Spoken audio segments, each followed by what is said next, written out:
Presidential Records Act, the Presidential Records Act, and the Clinton Sox case. All they have to do is read it, and they see totally innocent. But, the people get that, and they looked at it very strongly, and my numbers are through the roof. We're beating everybody by a lot, and we're beating Biden by a lot. And one of the reasons, it was interesting, somebody wrote a very strong piece the other day. I could tell you who, but let's not even use his name because perhaps you wouldn't want it. But wrote a very strong piece that they're afraid to have me back in. That's why they're doing the indictment stuff, because they don't want to be indicted. Now, I would do it only very fairly, of course, but they don't want to be indicted. So they say, we can't let this guy win. But there was tremendous corruption on the other side. Don't forget, they spied on my campaign, and we caught them. And there it is. Trump admits that if he's reelected, he'll move to indict his political opponents. But don't worry, he would do it, quote, only very fairly, of course. Because if there's one thing that Trump is known for, it's his commitment to equal application of the law. The same law that he broke and doesn't think he should be held accountable for right now. Yep, that guy. I mean, honestly, if only this guy was capable of shame. The audacity of someone like Donald Trump, who's currently contending with 2 indictments and 71 charges, to lecture anyone else about accountability. Now, of course, the reason is obvious. This isn't about accountability at all. It is solely about retribution. He knows that he has no defense here, and so his only option is to pretend that the crimes that he's guilty of are in fact the crimes that everyone else is guilty of. In fact, I spoke with Congressman Jared Moskowitz in an interview that's coming out soon on this channel, but here's a preview of him alluding to that exact point regarding what Trump does when he knows he's been caught. They're doing all of this Hunter stuff and all this Biden stuff as a distraction. It's all about distracting. It's all about deflecting. Donald Trump showed them how to do that. Any attack on Donald, the one thing he's very good at is if he knows he has a weakness, he immediately takes that weakness and puts it on his opponent. So look, he's in trouble, right? Bill Barr says he's toast. Chris Christie says he's in trouble. These are 2 former prosecutors. Both have worked for Donald Trump at different points, right? Chris Christie being on the transition team, and Bill Barr being the actual attorney general. Okay. And so they know their guy's in trouble. So what do? How do we take the most boring family in America and turn them into the Gambino crime family? Oh, I know. We'll just start talking about stuff. The 1023 form that was filled out 4 years ago based on information that's 7 years old. That is double hearsay from 2 people saying a conversation that was completely in Russian. We'll say there's 17 tapes. Where are the tapes? Nobody knows. We'll say we have informants. Oh, produce the informants. We lost them. Hey, we got this laptop. We got this laptop with all this information.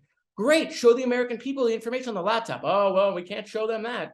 I mean, let's be honest here. If Trump was really going to start indicting people, very fairly, of course, one thing that's missing when it comes to everyone else, and this may just be a minor detail, is a crime. Dude's out here claiming that he's going to start indicting people, but for what? No one else actually did anything, and certainly not on the Democratic side. So unless he's talking about supporting the only other open indictment against George Santos, then it might be a little tough to indict someone without a crime to indict them for.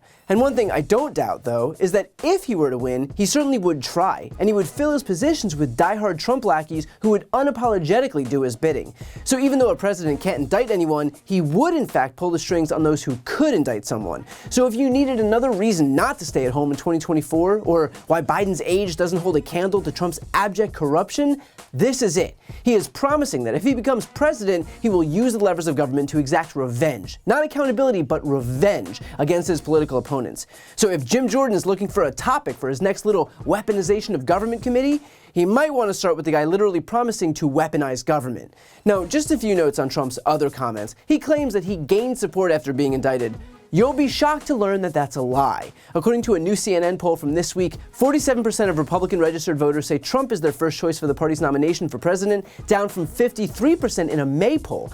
And Trump's favorability rating among Republican-aligned voters has dipped from 77% in May to 67% now, while the share who say they would not support him for the nomination under any circumstances has climbed from 16% in May to 23% now. Yeah, turns out voters don't view getting hit with over 70 valid charges as an electoral strength. Who could have possibly guessed? And finally, Trump claims that simply reading the Presidential Records Act would prove his innocence. But here's the thing. What that act did establish is that presidential records belong to the U.S. government, not the president personally, and must be preserved. The law literally proves Trump's guilt, not his innocence. But of course, Trump is just relying on throwing out the name of some little-known legislation in hopes that it'll sound more official and buttress his argument.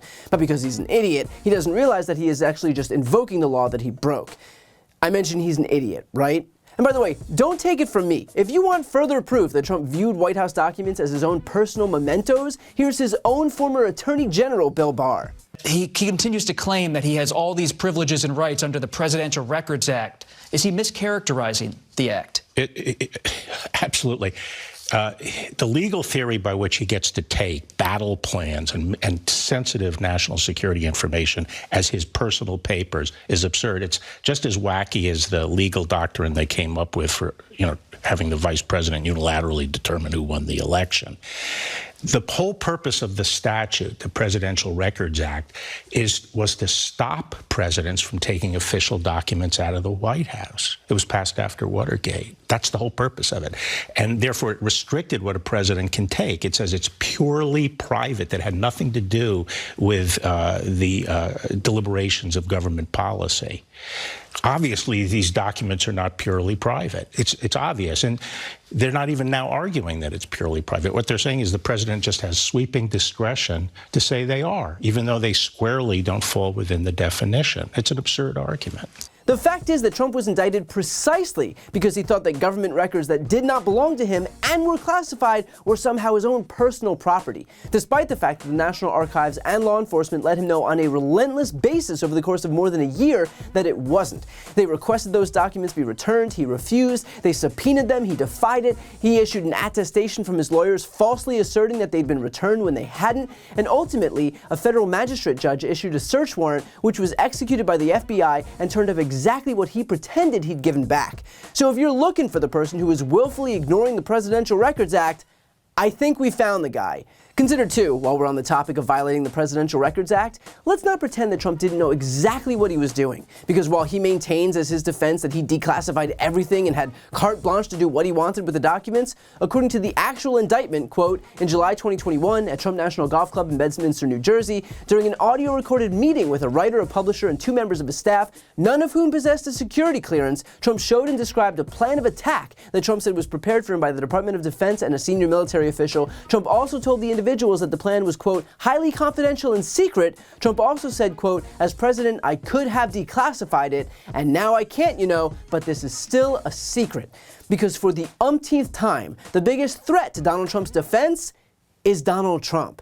All Trump is showing us here is that not only is there no remorse for so flagrantly breaking the law, he's actually promising, vowing, to commit more crimes if he wins the presidency. He will use his position solely to exact revenge on his political opponents, thereby committing the same acts that he's pretending he's so firmly against here.